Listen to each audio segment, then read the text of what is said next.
He slapped her open-palmed with fury, and the sound echoed through the nursery like a gavel. No one spoke about the slap in the hours that followed.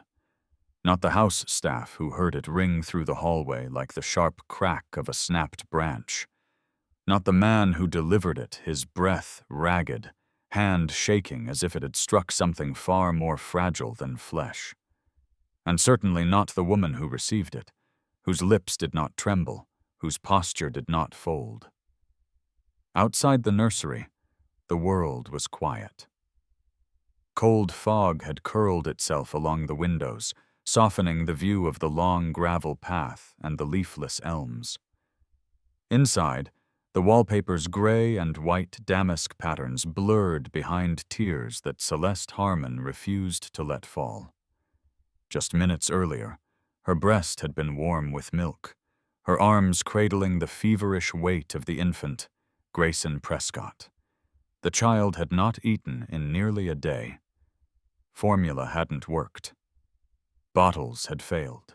Even Virginia's hands, cool, perfumed, and trembling, had only agitated him. But Celeste? He had calmed. He had latched. His shallow breaths slowed. The tightness in his tiny fingers softened. In that moment, Celeste's grief and maternal instinct had found each other again, and she felt briefly whole. And then Nathaniel Prescott had opened the door.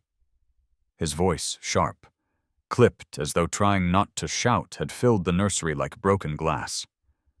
"What do you think you're doing?" He didn't wait for an answer. The baby's cry was muffled by her shoulder, and her arms instinctively curved tighter around the boy. But that only made him angrier. The slap came quick and clean, the motion almost practiced, a reflex. The sound silenced the room. Even Grayson went still. Nathaniel staggered back a step, as if the force had recoiled into his own body. He looked at his hand as though it were not his, as though something unspoken had cracked through him. But the words never came, only silence, shame, and breathless fury. Celeste placed Grayson back into his crib with steady hands. She adjusted the blanket, brushing his cheek once with the back of her finger. She didn't look at Nathaniel. She walked out of the nursery with quiet, deliberate steps. Lenora's portrait, gold-framed and somber, hung crooked above the crib. Her face, always rendered slightly shadowed by the artist's brushwork, now seemed darker on one side, almost bruised, as though she had seen it all coming. The hallway beyond the nursery was long and narrow, lined with mahogany tables that held crystal vases no one had filled in months. Judith Langley stood halfway down the hall, her arms crossed, her chin raised slightly. She said nothing as Celeste passed, but her eyes held something unspoken contempt, perhaps, or something crueler. Satisfaction. In her quarters on the estate's lower floor, Celeste closed the door softly behind her. She unbuttoned her blouse and slid her nursing bra back into place with slow, practiced motions. Her breast throbbed faintly. She rubbed her upper arm, where a red mark had begun to bloom. She didn't cry. Instead, she sat at the edge of the narrow bed, folded her hands in her lap, and listened. Upstairs, the floorboards creaked. A door closed. Grayson, perhaps, being tended to by someone else, or perhaps no one at all. Her eyes scanned the room. It was modest, clean, and beige, with a single wooden dresser and a lamp shaped like a seashell. On the bedside table, a framed photo of a boy, perhaps 5 years old, stared back at her with almond eyes and a wide, gap-toothed smile. Elijah. Celeste reached for the photo, running her thumb along the edge of the frame. "I fed him, baby," she whispered aloud. "He's not you, but I fed him." Outside her small window, wind rustled the bare branches of the crepe myrtles. The sound was hollow and soft, like breath against glass. Somewhere in the distance, A shutter clapped loosely against its hinge. The storm they'd mentioned on the news would arrive by nightfall. The house had never liked storms. She knew what would come next. An apology she didn't want. A conversation about boundaries. Likely delivered by Virginia in a voice that sounded like velvet over steel. Nathaniel would not speak of it again. Judith would find a way to imply it was her fault, that she had misunderstood her place. That grief made people do strange things like nurse another woman's child, like slap someone in front of their own bloodline. But Celeste wasn't afraid. She had lived through worse. She had survived labor and loss in a single hospital wing. She had stood in funeral clothes holding a child-sized urn. Nothing they could do, not their wealth, nor their silence could unmake her. As she stood to change into fresh clothes, something unexpected rose in her chest. Not anger, not sorrow, but certainty. Not about herself, but about the boy upstairs. Grayson was still crying, and he would continue crying until someone held him with the kind of arms that knew loss. That kind of silence, his silence, was not ordinary. It was remembered. She would stay. Not for them. Not for Nathaniel or Virginia or the brittle legacy of the Prescotts. She would stay for him. As she reached to close the dresser drawer, a familiar sound stopped her. Not the wind, not the creak of old wood. It was a soft, unmistakable cry, thin and fragile, not from the baby upstairs. It came from inside her room. As Celeste shuts her bedroom door behind her, the faintest cry pierces the silence, but it's not the baby. He was always afraid of the dark, but not the dark outside, the one in the walls. The morning after the slap brought a strange quiet to the Prescott estate. No one mentioned what had happened the night before. Breakfast trays were delivered, footsteps were softer than usual, and the staff seemed to glide through the halls as if hoping not to stir the memory that lingered thick in the air. But some things don't fade with silence. They root themselves deeper. Celeste stood in the greenhouse-turned-laundry room, folding linen sheets that smelled faintly of lavender and lemon oil. Through the glass ceiling, gray clouds passed overhead in heavy silence. Her thoughts drifted not to Nathaniel, but to the child. Grayson. He had stopped crying sometime around dawn. That silence unsettled her more than the weeping had. When Judith entered, her heels echoed on the tiled floor like sharp commas in an unwanted sentence. She walked straight to the folded laundry, picked up a sheet, inspected it as if it were evidence, and said without turning her head, "The child will be weaned back to formula. Dr. Cummings will arrive later today to begin a new feeding schedule." Celeste didn't reply. She simply folded the next towel with care, letting Judith's words hang in the air like dust motes in light. "You may remain here until Sunday. After that, your services will no longer be needed," Judith added, placing the sheet down with unnecessary precision. "Mr. Prescott has agreed." "Has Grayson agreed?" Celeste asked quietly, not looking up. Judith's smile was thin. Children adjust. That's what they're taught to do. She left without another word, her perfume lingering long after. Later that afternoon, Celeste returned to the nursery under the guise of cleaning. The room was quiet, the curtains drawn. Grayson lay in his crib, blinking slowly, his cheeks still flushed with the tail end of fever. He reached out, small fingers curling toward her. She hesitated only a second before lifting him, pressing his cheek to her shoulder. He didn't cry. He simply breathed. Behind her, a faint creak came from the hallway. Virginia Prescott stood in the doorway, dressed in gray cashmere, one pearl earring slightly askew. Her face bore the weathered look of a woman used to holding back storms with propriety. "You can calm him," Virginia said, not as a question, but as an observation. "Yes," Celeste replied. The older woman stepped into the room and sat slowly in the rocking chair near the window, her fingers wrapped tightly around the curved wooden armrest.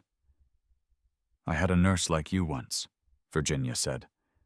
"When Nathaniel was born, she had a voice like honey and eyes like rain. I never knew where she went. One day, she was just gone." Celeste said nothing. Virginia looked at Grayson, then back to Celeste. "He hasn't responded to anyone else. The formula causes him to gag. I can't explain it, I don't need to, but I believe we'll need to make allowances." Celeste's brow furrowed slightly. "Am I still being asked to leave?" Virginia exhaled, something between a sigh and surrender. "Not yet." As Virginia left, her eyes flicked once to the crooked portrait of Lenora above the crib. "She wouldn't have allowed any of this," she murmured. Alone again, Celeste gently laid Grayson back in his crib and turned to straighten the shelves. As she moved a stack of faded books, a small black ledger fell to the floor. The spine was cracked, the leather soft from years of touch. She opened it carefully. Inside were names, dates, notes in cursive too neat to be casual. Elias, March 1985. Trouble sleeping. Spoke with Elaine again. Must find solution. Do not tell Virginia. Flipping further, she saw a dried flower pressed between pages and a sentence scrawled hurriedly. "If I disappear, find the rattle." The word hit her like a key turning in an unseen lock. That night, after Grayson had been fed and the house went still, Celeste crept quietly to the attic, flashlight in hand. Dust hung thick in the air like old memories. The beams groaned underfoot as she moved past trunks and broken furniture, following an instinct she couldn't quite name. In the far corner beneath a moth-eaten tapestry, she found a small chest. It was locked, but the wood was old and brittle. One solid pull broke it open. Inside lay a tarnished silver rattle, its surface worn smooth, the initials EP etched along the stem. Alongside it was a tiny wool cap, no bigger than her palm, and a yellowed photograph an infant held by a woman who looked achingly like Lenora. Her heart pounded as she held the rattle up to the light. Something inside shifted a weighted sound. Like a marble sliding in a hidden compartment, she turned it gently. A folded scrap of paper fell from inside, brittle and lined. It read, "He wasn't stillborn. He was taken. If you're reading this, it means I failed. Find him." She sat back hard against the attic wall, air knocked from her lungs. She had stumbled into something not just painful, but deliberate, a lie buried so deep it had to be scratched out like a splinter under skin. When she returned to her room, dawn was breaking in threads of pale gold across the sky. She tucked the rattle into a drawer beside her bed, heart still thudding. She didn't notice the door to the storage room across the hall had been left ajar. Inside, someone had been listening. "She's not just feeding the baby," Judith whispered to no one. "She's feeding off the will." The floorboards in the east hallway whispered again, long after the footsteps had stopped. For years, no one entered the east wing of the Prescott estate.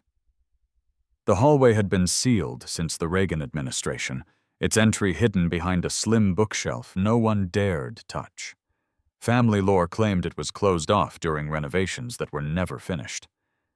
But Celeste had begun to question every quiet thing in this house, especially the kind that stayed quiet too long. She returned to the attic that morning, rattle in one hand, the black ledger in the other. Sunlight pierced the dusty window panes, painting the floor in long rectangles that made the shadows look even darker. Celeste crouched beside the opened trunk and sifted through its contents more carefully now. Photographs, ribbons, handwritten notes, a family history that had tried to write itself clean.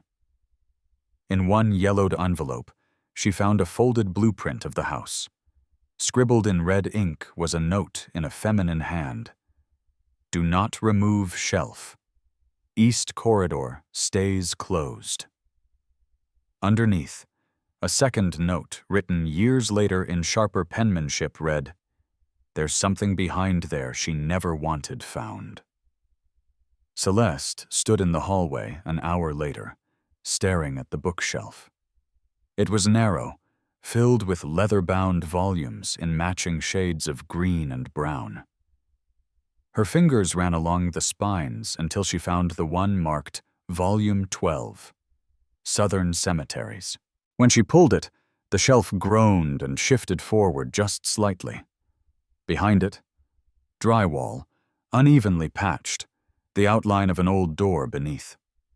She fetched a hammer from the garage. With each blow, the plaster cracked and crumbled, revealing rusted hinges and splintered wood. The air that rushed out from behind the door was stale and metallic, like it hadn't been breathed in decades.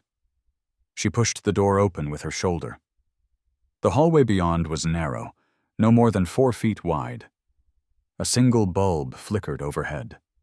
Wallpaper peeled in sheets, exposing warped wood beneath. And at the very end, a door painted blue the color of baby blankets and forgotten grief.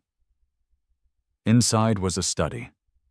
Dust lay over everything like frost.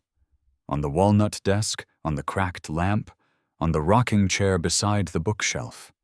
A faint smell of lavender, old and buried under mold, clung to the air.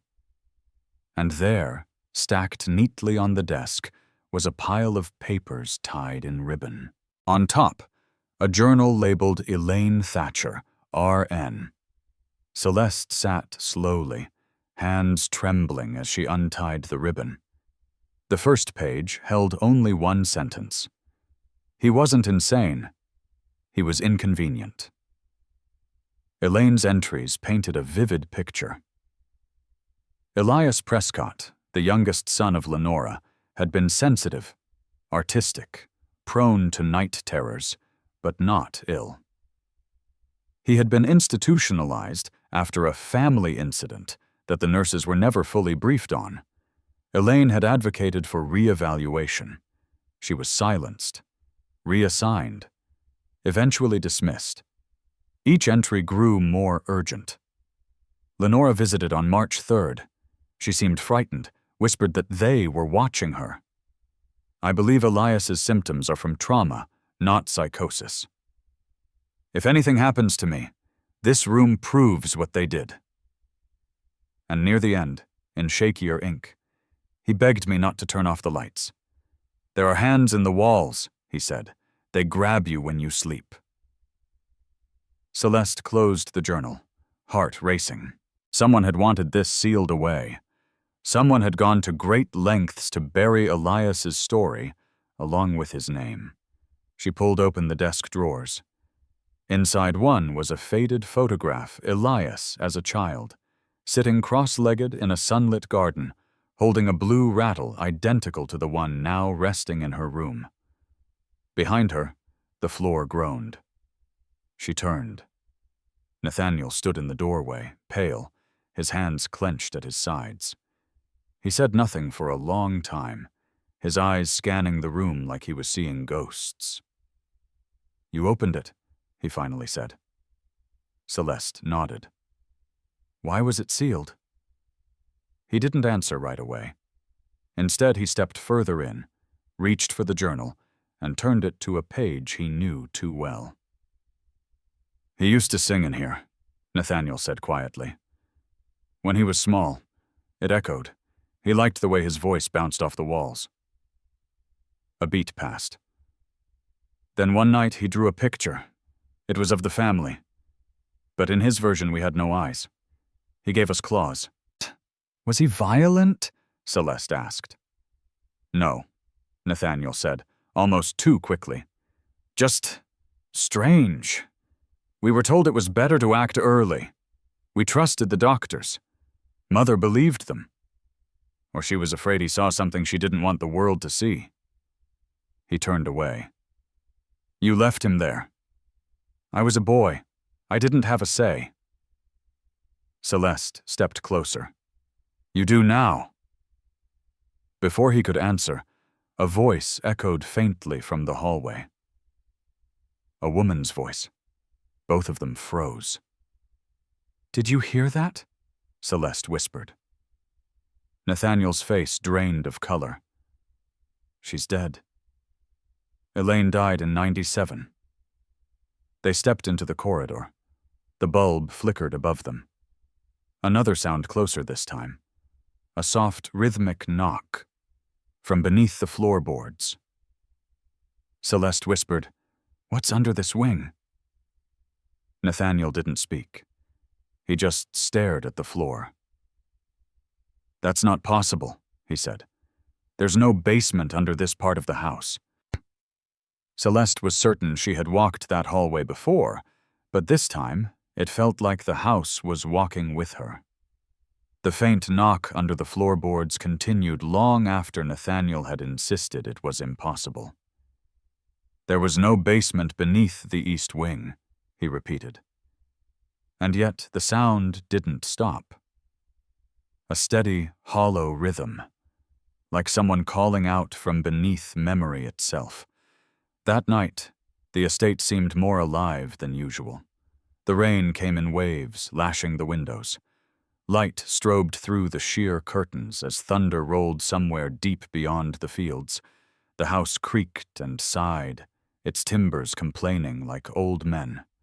Celeste lay awake on her narrow bed, the silver rattle beside her, the ledger open once again on her lap.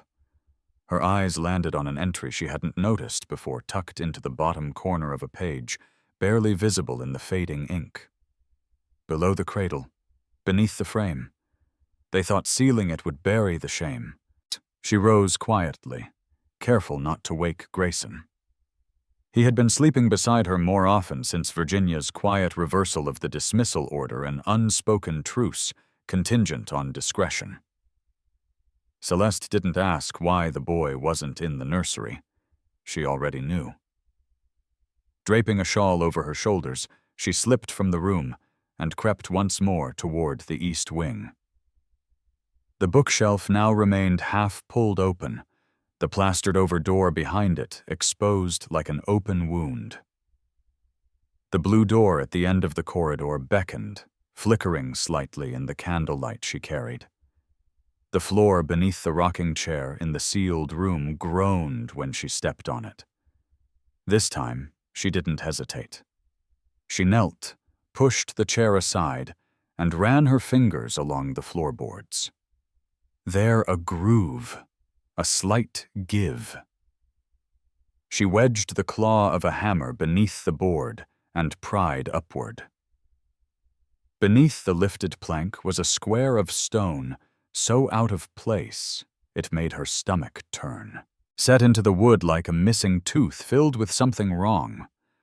Carved into the stone was a small iron ring. She hesitated, then pulled. The stone gave way with a hiss of air, stale and old. Below, a staircase descended into darkness. Not a true basement, but a crawl space expanded by hands that had once known what they were hiding. Celeste took a breath, grabbed the candle, and climbed down. The air grew colder with each step.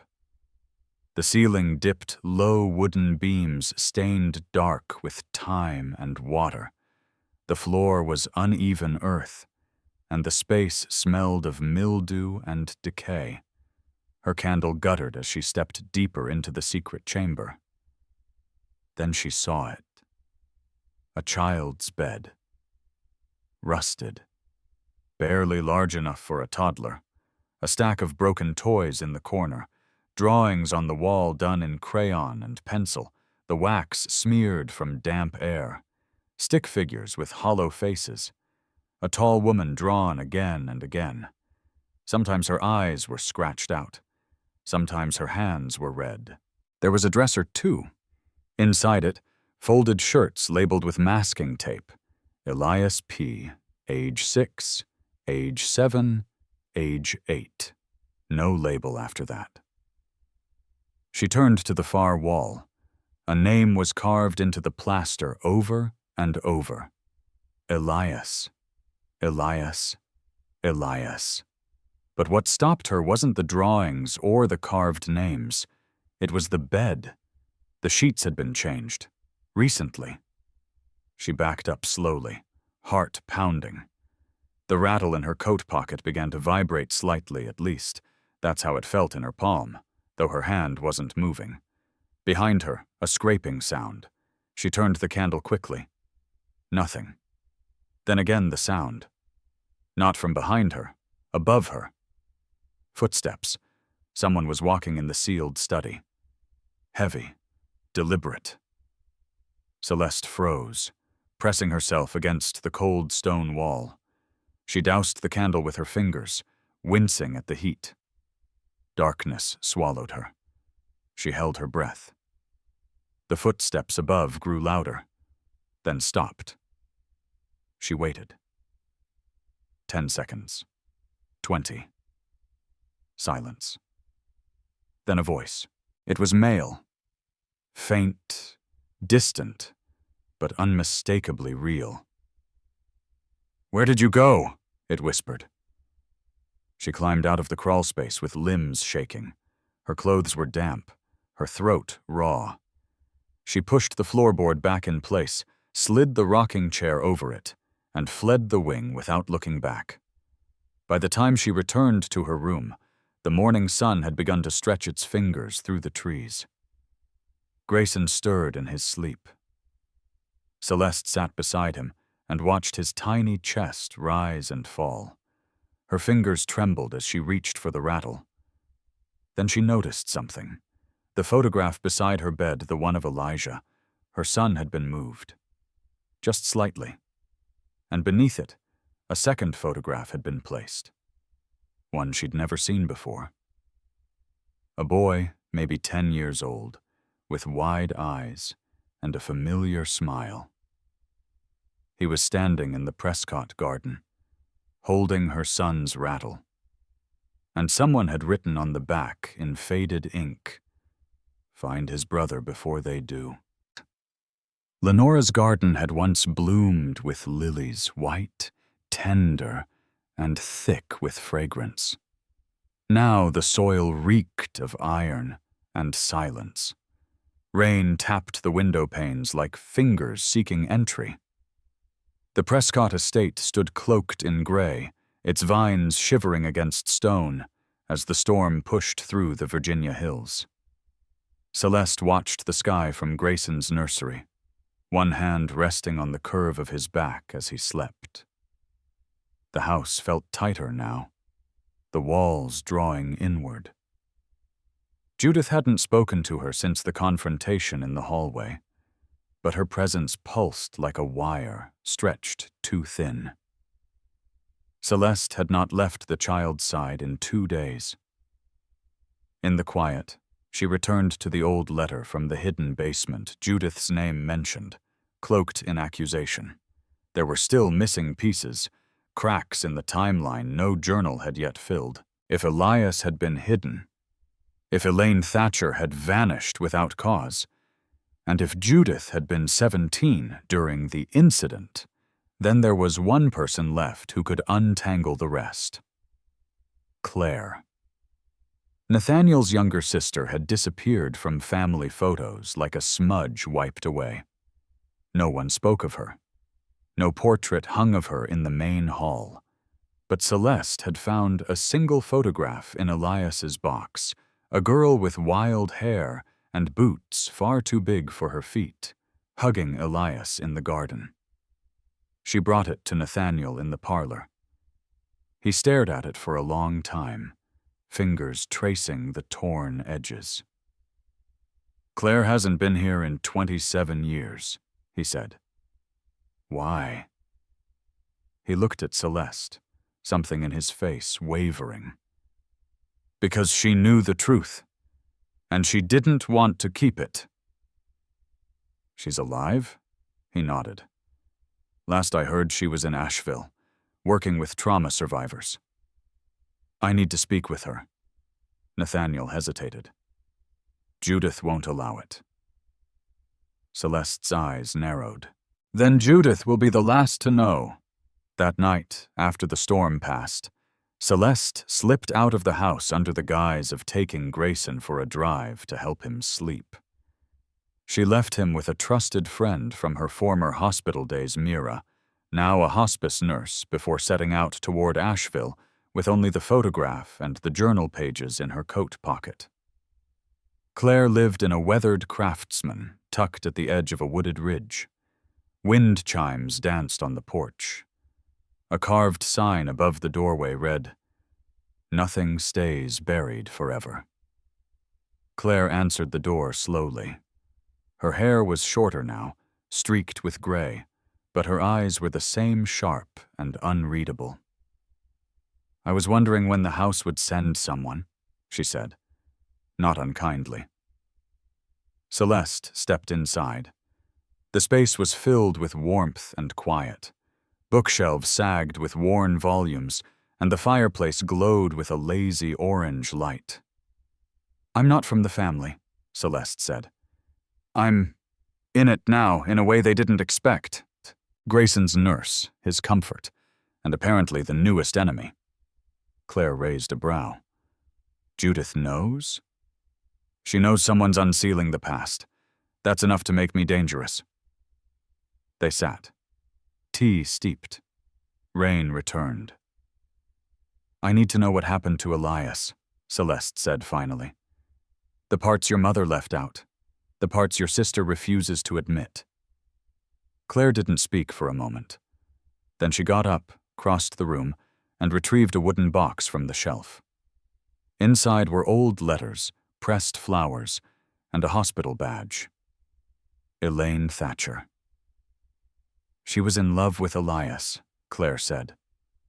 Quietly, carefully. He loved her too. They wrote letters, hid them behind the wainscot in the garden shed. I was the one who carried them sometimes. The messenger. Celeste's breath caught. "One night, I found Elaine sobbing," Claire continued. "She said Judith had gone to their room, that Elias was sedated. Judith had whispered things into his ear, about the family, about what would happen if he left." "Why?" Celeste asked. Claire looked down at her hands. Judith didn't want Elias talking. Not about what he saw, and not about what he knew.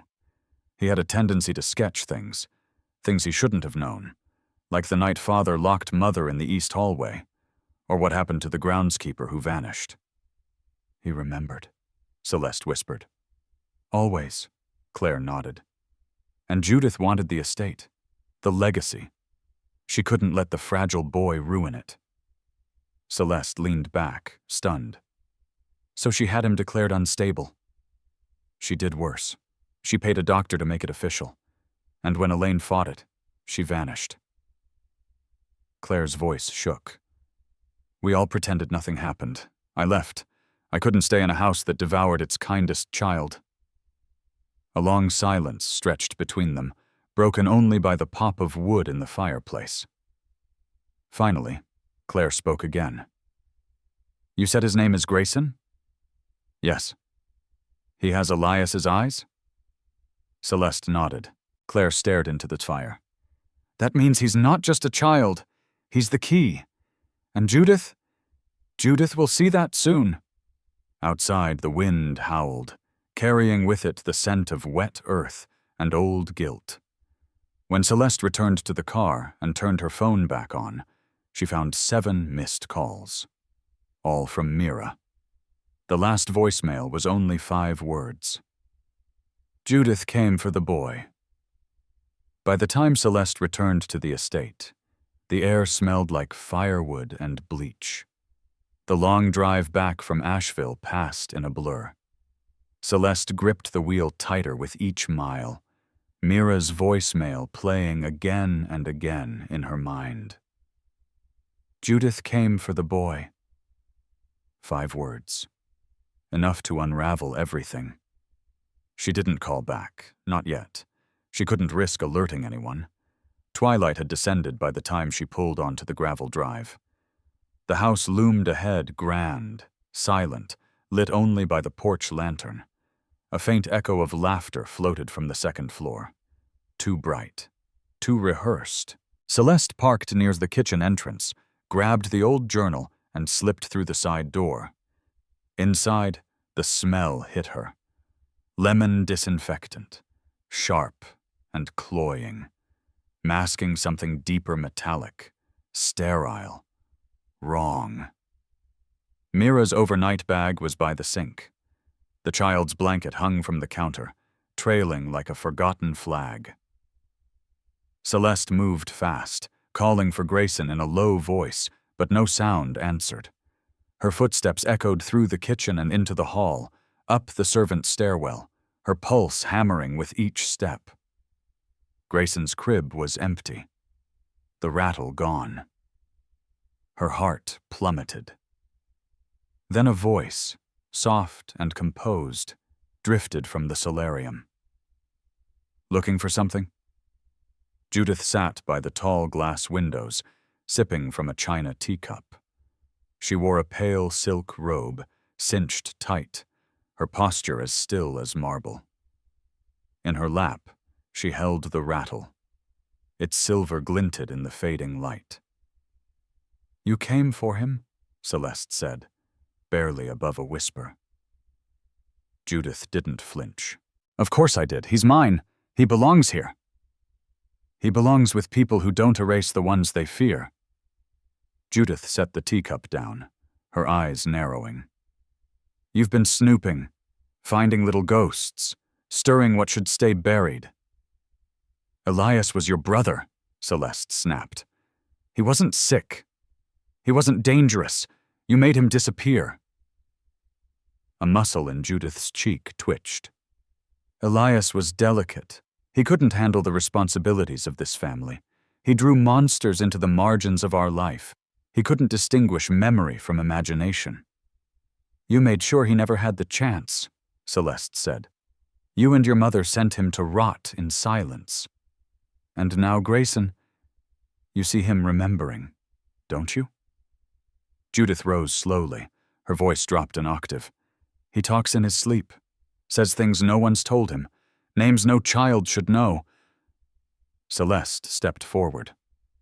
"Because blood remembers." Judith's hand tightened around the rattle. "You think you understand this house, this legacy?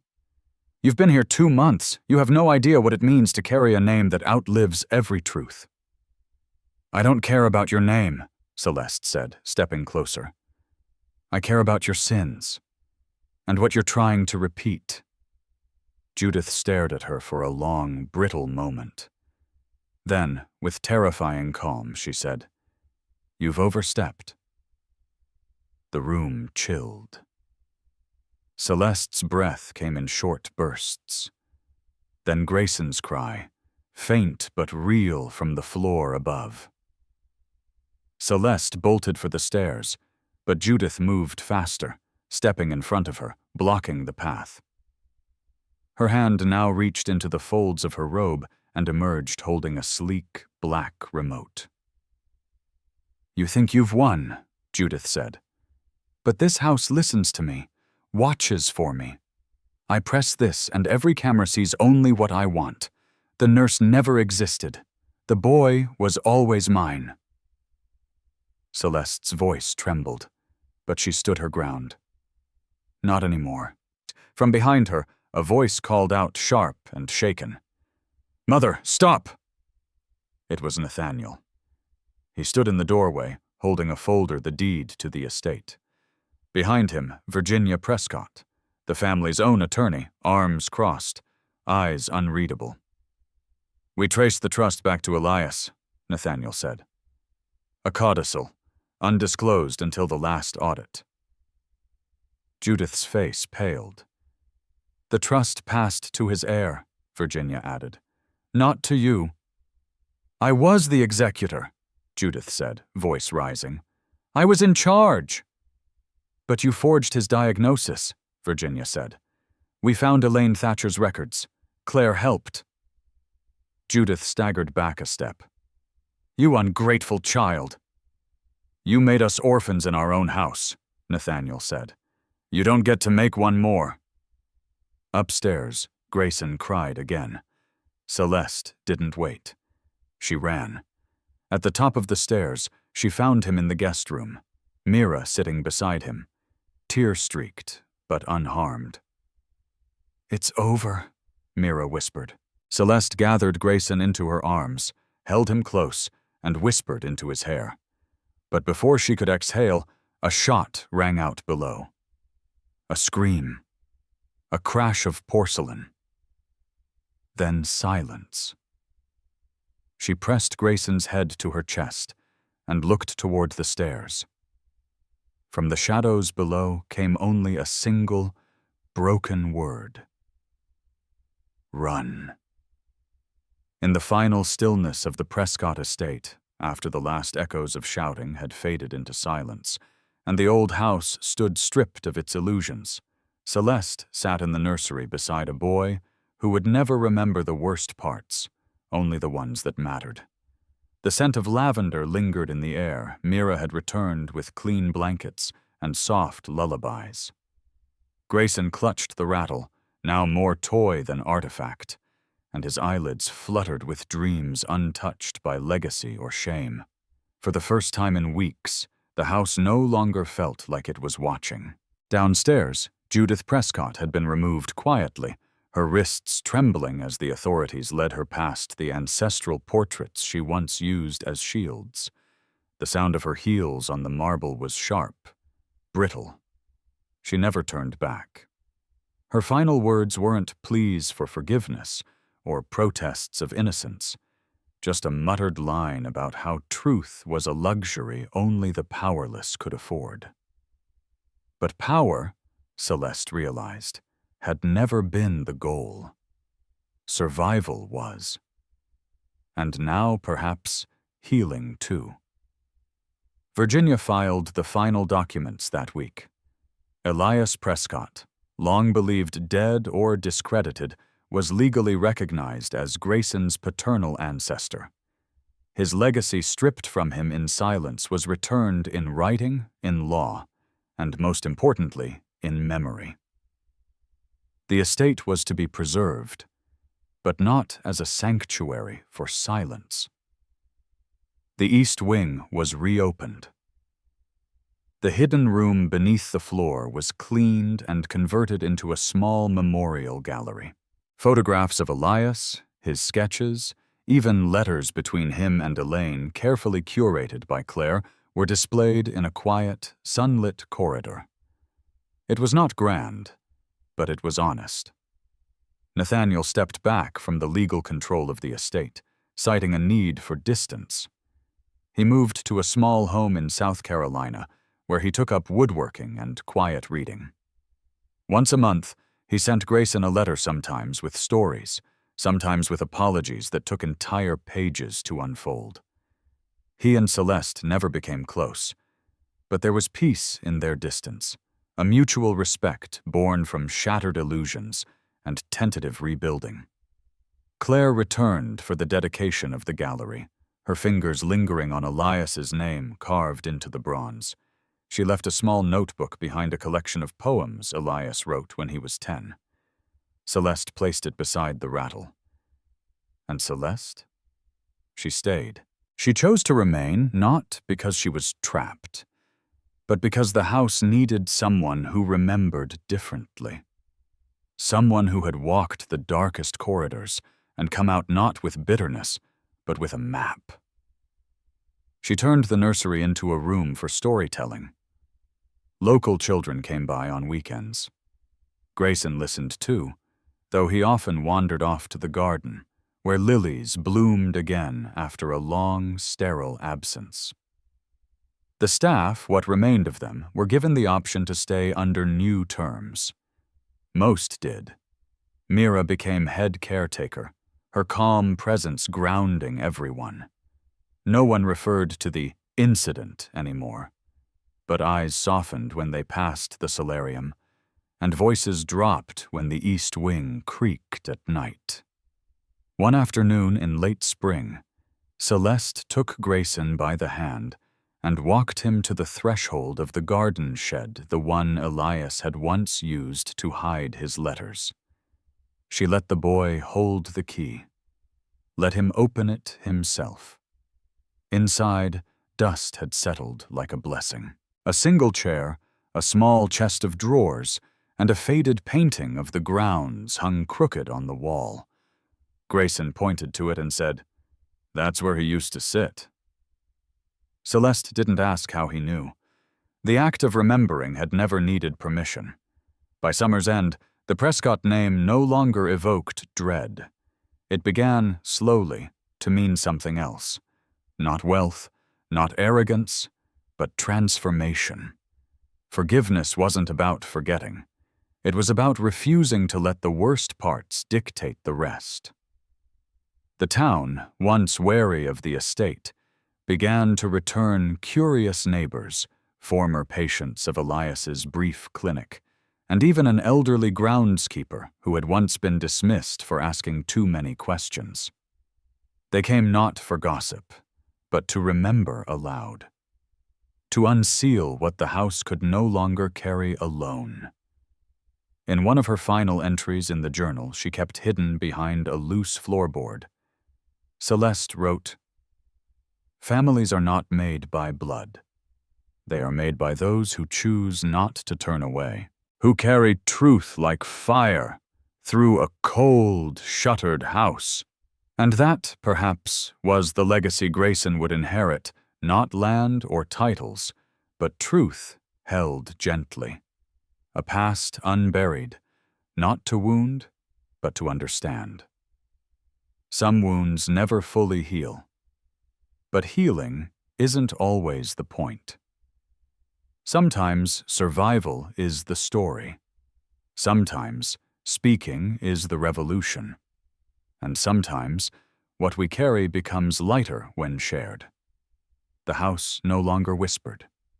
It exhaled. The philosophy remains. What we refuse to speak becomes what we most fear. But what we name, we can change. If this story touched you, leave a comment with the number 1. And if you want to hear the next tale of truth, memory, and redemption, subscribe to our channel. We're just getting started.